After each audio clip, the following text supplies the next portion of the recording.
A próxima música é João e Maria.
Agora tocaremos a banda.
Agora, tema da vitória.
Para quem não conseguiu entender o que ele tinha falado baixinho, o nome dele é Wanderson Borges e ele tocou Testamento de Amélia. Uma curiosidade sobre essa música é que ela relata uma história que aconteceu há muitos anos atrás. Tinha uma princesa chamada Amélia e ela se casou com um príncipe e todos os dias esse príncipe entregava uma rosa para ela. Só que esse príncipe, ele estava tendo um caso com a mãe da Amélia. E a Amélia sabia. Todos os dias o príncipe entregava uma rosa com um pouquinho de veneno. Assim, a Amélia ia morrendo aos poucos. No final, como esperado, a Amélia acabou falecendo. E no seu testamento, ela dizia que ela sabia de tudo o que estava acontecendo. Então, essa é a história por trás da música que foi interpretada por Wanderson Borges. Agora, para encerrar, nós tocaremos Ave Maria, com prelúdio de Bach.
Nossos agradecimentos, mais uma vez, àqueles que encabeçam o projeto, que podem nos proporcionar tamanha alegria de trazer aqui crianças e jovens envoltos pela música. O exemplo maior de Jesus é sempre esse: olharmos para o nosso próximo como aqueles que nós temos dentro de casa também. Que não há diferença entre os nossos e os dos nossos vizinhos. Então, nosso agradecimento a eles que se propuseram também a fazer essa mudança através da música. E aqueles que patrocinam de uma forma ou de outra, seja no trabalho, seja monetariamente, porque o dinheiro é necessário para manter tudo isso. Os nossos agradecimentos. Muito obrigada.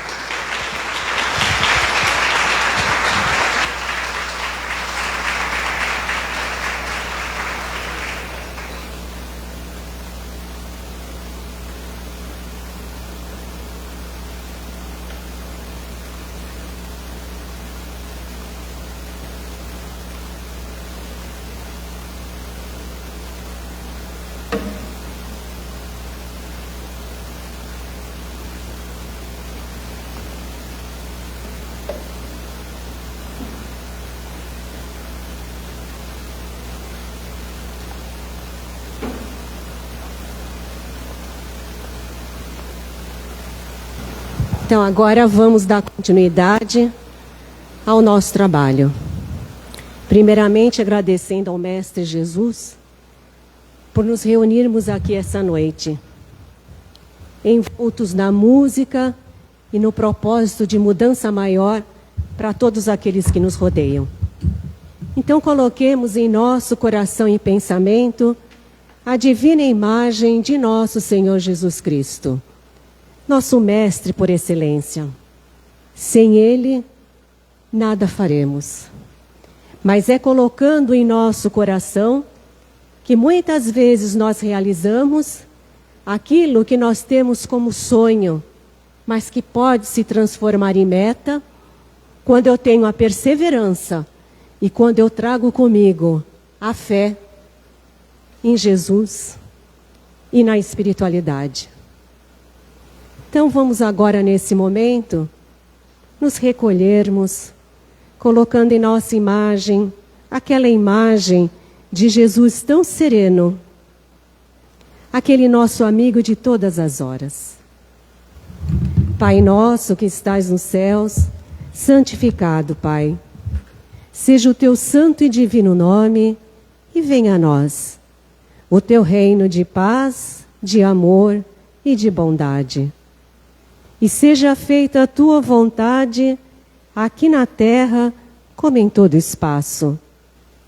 O pão nosso de cada dia, dai-nos hoje e sempre, e não nos deixeis cair em tentações, mas livra-nos, ó Pai, de todo mal, porque teu é o reino, o poder, a glória para todo sempre.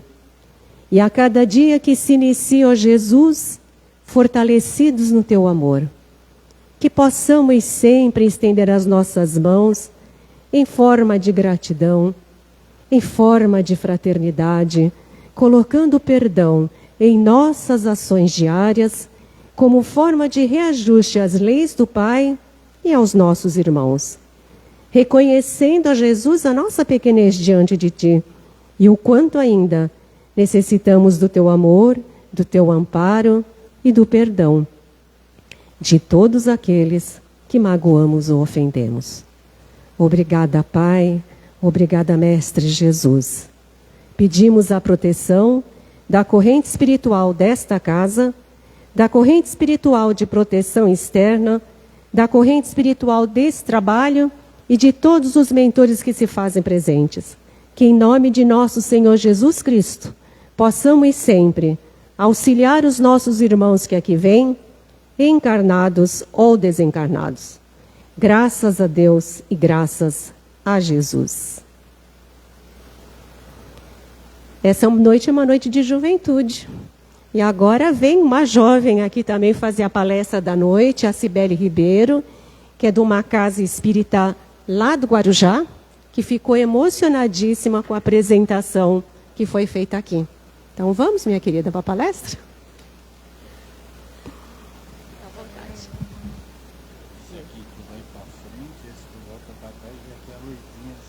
Ai, maravilha da tecnologia. Obrigada. Boa noite a todos. É uma alegria estar aqui novamente nessa casa. E eu preciso falar, gente, me senti com meus 15 anos novamente. Porque eu fazia parte da camerata lá no Guarujá com o maestro Manzioni. E ver essa camerata me encheu meu coração de alegria. É muito bom realmente ter música em nossas vidas, né?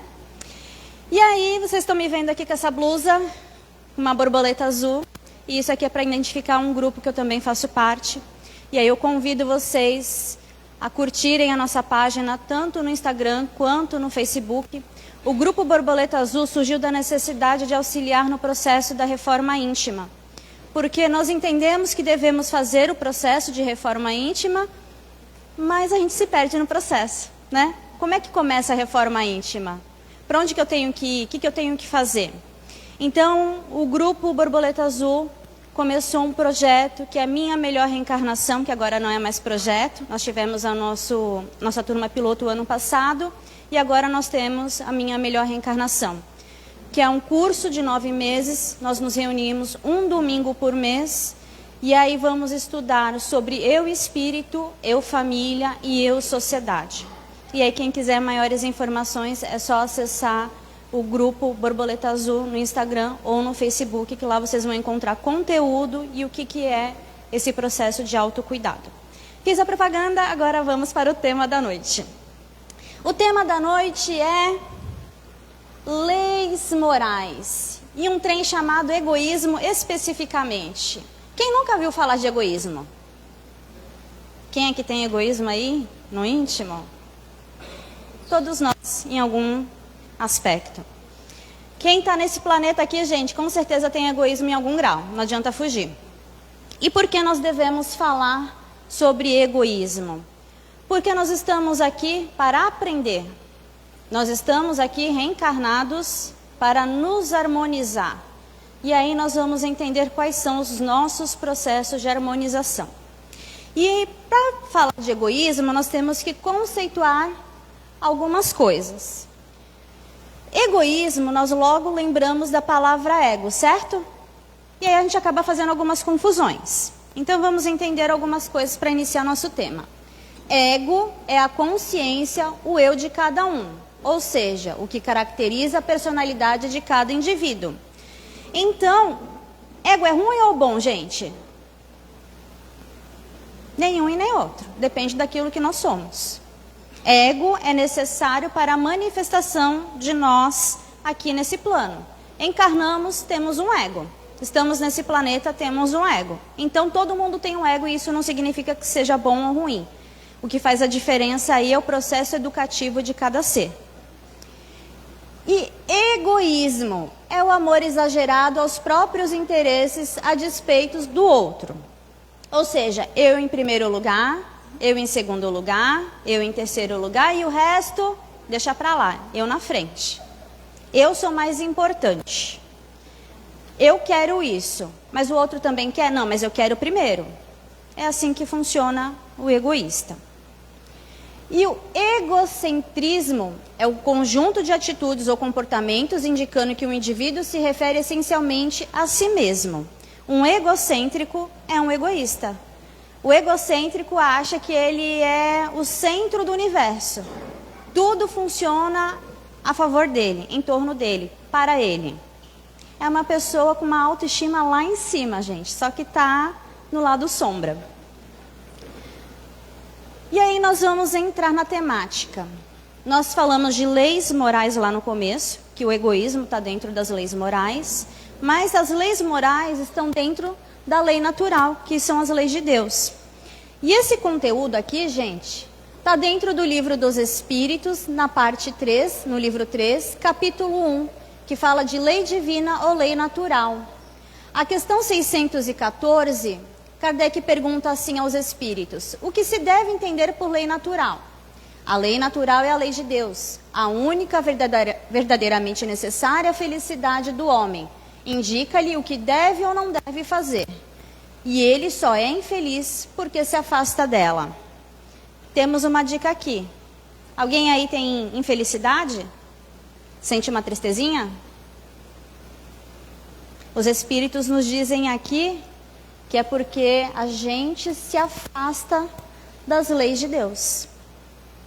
Quando estamos em desarmonia em nossas vidas, é porque em algum grau nós estamos rejeitando as leis divinas. E sabe qual é a maior lei divina? A lei de amor. A lei de amor em que Jesus diz assim pra gente, que a gente deve amar a Deus sobre todas as coisas e a teu próximo como a ti mesmo. Jesus facilitou a nossa vida explicando isso? Facilitou mais ou menos. Porque a gente tem dificuldade de entender o que é amar a Deus. O que é amar a Deus, gente? Vamos lá. Podem falar, gente, né? Cada um de cada vez. Não fala todo mundo junto? O que é amar a Deus? Respeitar as criaturas? Cuidar do meio onde a gente vive? O que mais? Cuidar do nosso planeta? Cuidar da natureza? Será que a gente está fazendo isso?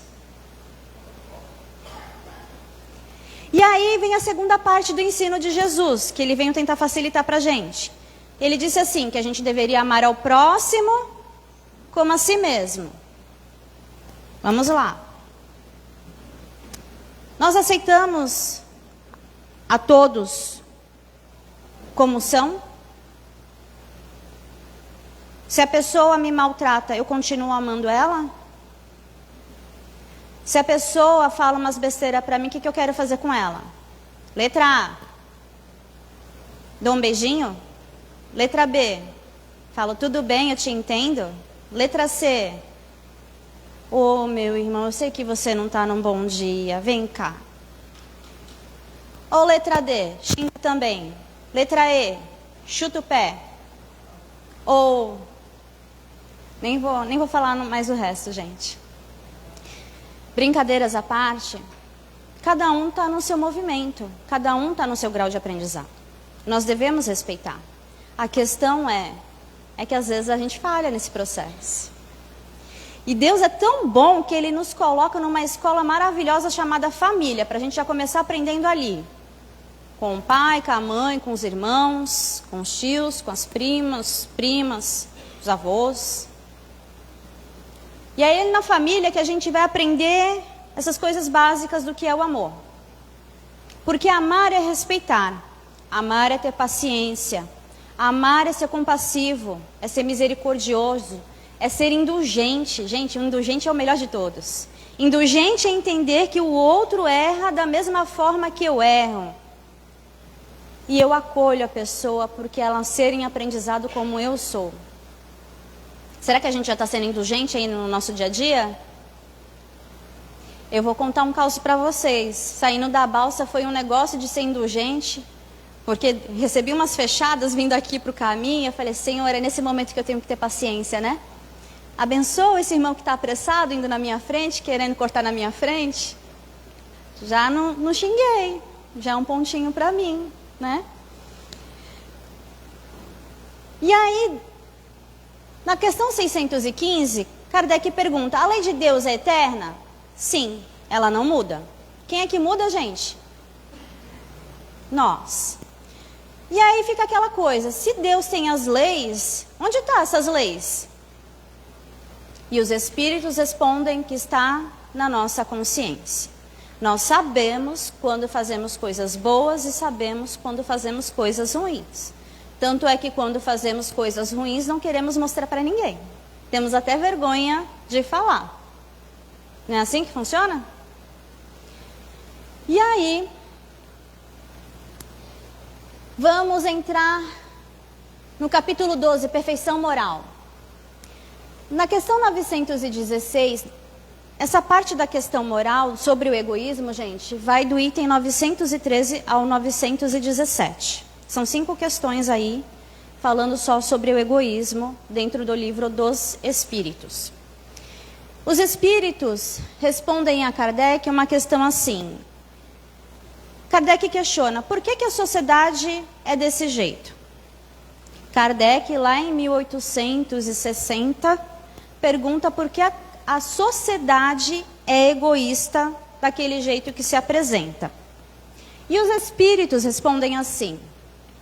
Quando os homens se tiverem despojados do egoísmo que os domina, viverão como irmãos, sem fazer mal uns aos outros e ajudando-se reciprocamente pelo sentimento mútuo da solidariedade. Os Espíritos estão nos dando aqui uma deixa, gente, de que nós vamos melhorar como humanidade quando vivenciarmos o amor, a caridade. Só que o homem que é egoísta, ele é agarrado à parte material, à materialidade. Ele gosta muito da materialidade. E como é que funciona isso? Quanto mais agarrado à matéria, mais primitivo o homem é. O homem primitivo, quais são as necessidades básicas de um homem primitivo? Alguém sabe? Alguém chuta? Dou-lhe uma, dou-lhe duas. Um ser primitivo está ligado às coisas básicas. Comer, procriar e sobreviver. Então, o homem primitivo está preocupado em se alimentar. Primeiro eu. Depois, a multiplicar, a satisfazer a necessidade de procriação, o sexo. E depois sobreviver. Primeiro eu e depois, se der, a gente salva quem puder. Mas primeiro eu. Quando nós estamos nesse instinto, será que existe solidariedade aí, gente? Não. Quando nós vamos deixando a virtude trabalhar em nosso íntimo, que a virtude é filha do amor, todas as virtudes são derivações do amor, o homem vai conseguindo vivenciar o amor de uma forma mais sutil. O que é a sutileza aí, gente? A solidariedade, a gentileza, a paciência. Kardec, nessa época, em 1800 e alguma coisinha, 1860, a França estava passando por sérios problemas políticos. E a fome era muito presente. Vocês acham que naquela época, quem tinha dinheiro ajudava quem não tinha? Muitas pessoas foram para a rua. Eles saíam para distribuir o pão. A esposa de Kardec fazia isso. Distribuía o que podia dentro das suas possibilidades. E aí, como a gente gosta de receita, né? Kardec também gostava de receita, gente. Ele já perguntou aqui para os espíritos. E qual é o meio de se destruir o egoísmo? Alguém tem curiosidade aí? Como é que a gente faz para tirar isso de nós? Os espíritos respondem assim: todas as imperfeições humanas, a mais difícil de ser desenraizada é o egoísmo, porque dele deriva a influência da matéria da qual o homem, ainda muito próximo de sua origem, não pode libertar-se. Tudo concorre para manter essa influência: suas leis, sua organização, sua educação. O egoísmo irá enfraquecer com a predominância da vida moral sobre a vida material. Como é que funciona a educação dentro da casa de vocês? Vou direto ao ponto. Porque a sociedade é o reflexo da família. A família é o reflexo do indivíduo. E como é que são esses indivíduos? Como é que eu sou no meu dia a dia? Eu sou uma pessoa que tenho preocupação em fazer ao outro o que eu gostaria que fizesse a mim mesmo? Eu trato a todos como eu gostaria de ser tratado? Como eu sou no meu dia a dia? É choque na gente? Que a gente vive o nosso dia a dia, vai entrando num piloto automático, a gente não vai se percebendo diante das nossas vidas. Nós temos um sistema de sociedade em que o dinheiro é o que faz girar a nossa sociedade. Mas o dinheiro não precisa fazer girar a nossa vida. O dinheiro tem que estar a nosso serviço, não o contrário. Ele é necessário sim para pagar as contas. Mas ele não precisa ser o primeiro lugar, ter a primeira importância em nossas vidas. Quando o dinheiro está mandando em nós, tem algo de errado em nossas vidas. Porque o dinheiro tem que estar a nosso serviço, não o contrário. Só se chegará a isso através da educação do ser. Educação voltada para a formação de homens de bem. Nós vamos conseguir combater o egoísmo em nós quando conseguirmos educar o egoísmo em nós. Egoísmo, gente, não é de todo ruim, não. Egoísmo prima a individualidade. Não tem problema nós sermos indivíduo. O problema é quando isso fica doente. O egoísmo, ele consegue estabelecer ordem em nossa vida. Eu preciso estar bem para cuidar do outro. Isso é uma parte legal do egoísmo. O problema é quando eu coloco eu em primeiro lugar a todo instante. E quando eu consigo educar esse egoísmo? Quando eu entendo que eu devo fazer ao outro o que eu gostaria que fizesse a mim mesmo. Eu estou vivenciando a gentileza, eu estou vivenciando a caridade. Quando eu estou vivenciando isso, com certeza eu estou dando um passo para me tornar um homem de bem. O homem de bem, gente, ele entende que a vontade de Deus é boa e agradável a todo instante. Independente do que está acontecendo na minha vida, tudo o que acontece na minha vida é porque é necessário para o meu bem como espírito em aprendizado. Será que a gente já entende esses processos? O homem de bem, ele trata todos com um senso de justiça. Ao dormir, antes de dormir, ele se pergunta se fez todo o bem que podia dentro daquele dia. Se tem alguém que tem algo de ruim a falar dele. O homem de bem trata a todos igual, independente da hierarquia que esteja vivenciando na sociedade. Ou seja, eu tenho um posto, um cargo de político, ou seja, uma posição que as pessoas geralmente colocam num pedestal. Ele vai tratar a todos igual. E esse homem de bem, gente, está previsto no Evangelho segundo o Espiritismo, no capítulo 11, que é o amor ao próximo como a si mesmo. Mas antes, os Espíritos nos dizem o seguinte, que o egoísmo é a fonte de todos os vícios, assim como a caridade é a fonte de todas as virtudes. Então, se eu quero trabalhar o egoísmo em mim, educar o egoísmo em mim, eu vou vivenciar a caridade nas suas facetas. E como é que é a caridade nas suas facetas? Acordou, gente? Se abraça, se permita. Obrigada, Senhor, por mais um dia. Foi ver um familiar, deu de cara com alguém da família. Bom dia, que seu dia seja maravilhoso. Deus te abençoe. É um hábito que não tem mais, né? Quais os pais que abençoam os seus filhos aí antes de sair de casa? Fala, filho, Deus te abençoe. Quantos pais abençoam os filhos aí antes de dormir? Ou faz uma prece com os filhos antes de dormir? Isso é uma caridade também, gente. É amor. São as delicadezas que hoje a nossa sociedade fala que é besteira. Besteira para quem está focando na materialidade. Vamos lá, nós somos matéria, gente? Ou somos espíritos que estão na matéria? Somos seres espirituais tendo uma experiência material.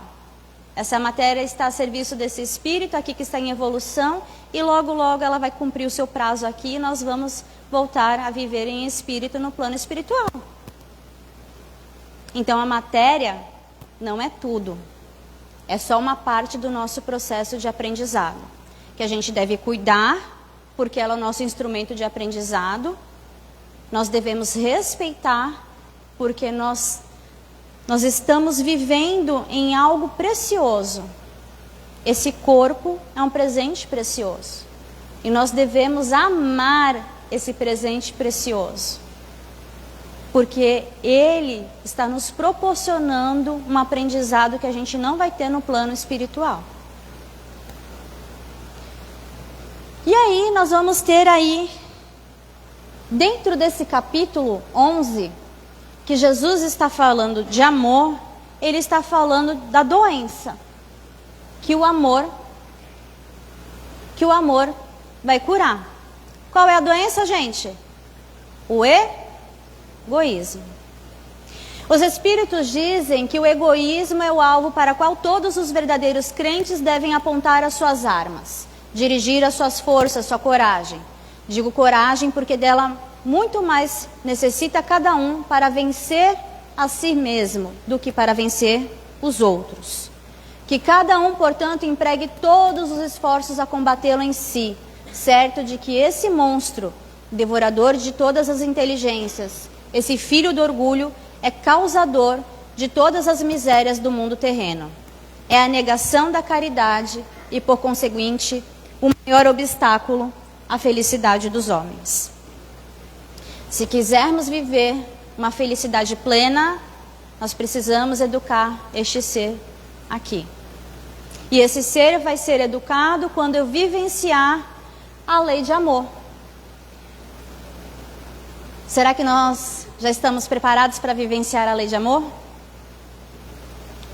Vamos fazer um combinado? Não vamos colocar chicote em nós? Porque amar é se respeitar e compreender as nossas limitações. Vamos fazer esse combinado? De que hoje eu posso não conseguir vivenciar o amor plenamente, mas hoje eu já consigo falar um bom dia e boa noite. Hoje eu já consigo olhar para o outro e falar: tá tudo bem com você? Quer um abraço?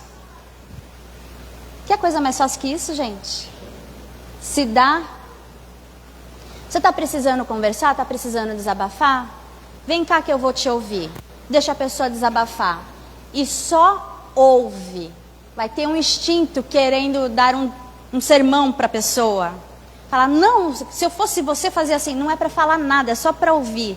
Porque às vezes a pessoa não precisa ouvir nada, ela só precisa despejar. Isso é amor, gente. A nossa sociedade está doente porque está deixando de viver a sua humanidade.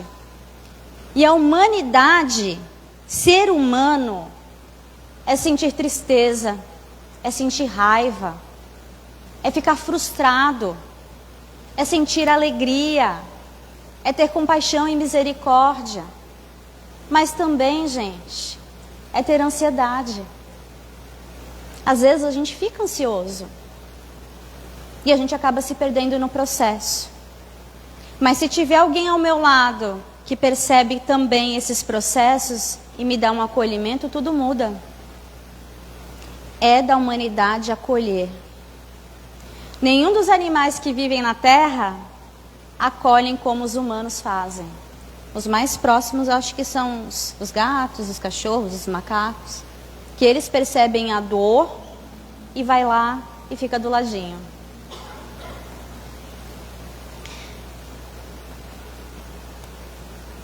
Quem está preparado para ser humano aí? Ai, Sibeli, todo mundo é humano. Ah, estamos, né? Nessa carne. Mas será que estamos vivenciando a nossa humanidade? E aí entramos num livro que eu acho sensacional. Eu não trouxe esse livro, anotem aí, vale muito a pena. É Terapia no 0800, gente. Não precisa chegar num plano astral, num plano espiritual, para ter essa terapia no Hospital Esperança. O livro é Emoções que Curam. É pelo espírito de Hermance Fox, pelo médium Vanderlei de Oliveira.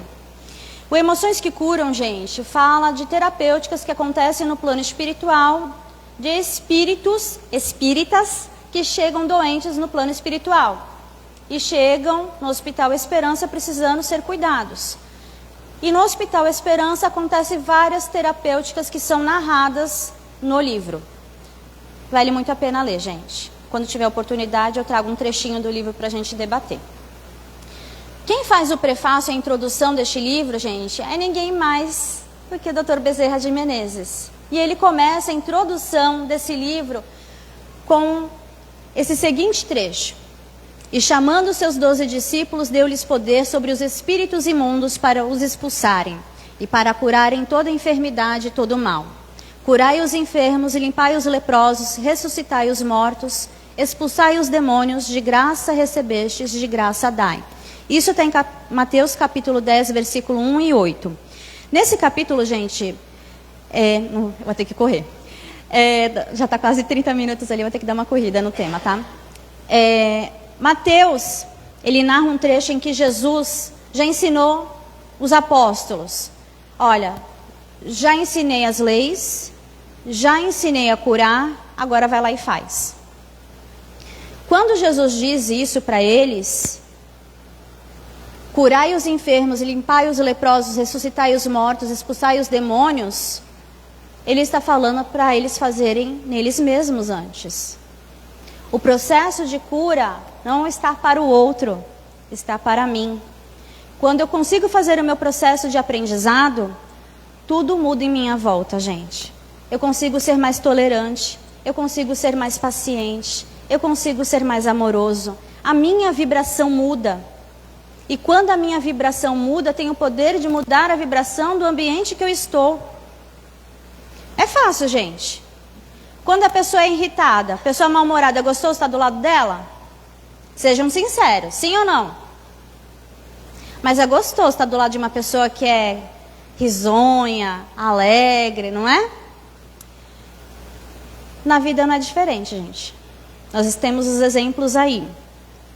Dr. Bezerra de Menezes diz assim na introdução: louvemos a vida e a oportunidade que nos foi entregue de curadores de nós próprios nas bênçãos da reencarnação. E comecemos o quanto antes a cuidar do enfermo que está dentro de cada um de nós, promovendo-nos a condição de saudáveis filhos de Deus. Esse trabalho interior de recuperação é um resultado de 3 ciclos que amadurecem a experiência emocional e psíquica. O primeiro, o autoconhecimento. O segundo, a autotransformação. E o terceiro, o autoamor. Tudo começa em nós. Nós precisamos conhecer a nossa luz e a nossa sombra. Nós precisamos parar de fingir que algumas coisas não estão em nós. Porque estão em nós. Eu sinto ciúmes, eu sinto raiva, eu fico magoado, às vezes rola um melindre. Eu preciso olhar para esses sentimentos que estão em mim porque eles influenciam o meu comportamento. Influencia o meu comportamento e afeta as minhas relações. Quantas vezes vocês estão irritados com alguma coisa e a pessoa não tem nada a ver e você estoura com a pessoa? Acontece ou não, gente? Então a gente precisa conhecer a si mesmo. Para ontem. para que possamos fazer o nosso melhor por nós, para que possamos vivenciar o amor em nós. Dr. Bezerra de Menezes falou do trabalho do autoconhecimento. Nós precisamos também fazer esse trabalho de autoconhecimento, porque ele vai resultar na nossa autotransformação. Quando eu estiver me conhecendo, eu vou conseguir mudar meus hábitos e potencializar aquilo que tem de bom em mim. E quando eu estiver reconhecendo em mim as coisas boas, eu vou vivenciar o auto-amor, que é amar a si mesmo. Quando eu estiver me amando, eu vou conseguir ser o amor por onde eu for. Serei com certeza uma presença de amor por toda parte. Mahatma Gandhi diz que a verdadeira riqueza de um homem é o bem que ele faz ao seu semelhante. Que sejamos ricos, gente. Que sejamos ricos das riquezas que nós vamos levar quando voltarmos para nossa casa. Para que possamos realmente ser contribuição nessa terra. Para que sejamos o amor que tanto precisamos. Não o amor que eu espero do outro, mas o amor que eu faço por mim mesmo. Porque Deus nos ama muito e Ele espera que cada um faça a sua parte neste aqui e agora. Para que a nova terra renasça, é preciso que nós deixemos esse amor transbordar em nós. Que sejamos contribuição, que sejamos amor. Jesus disse, brilhe a vossa luz. Que possamos brilhar a nossa luz a todo instante. Obrigada, gente. Boa noite.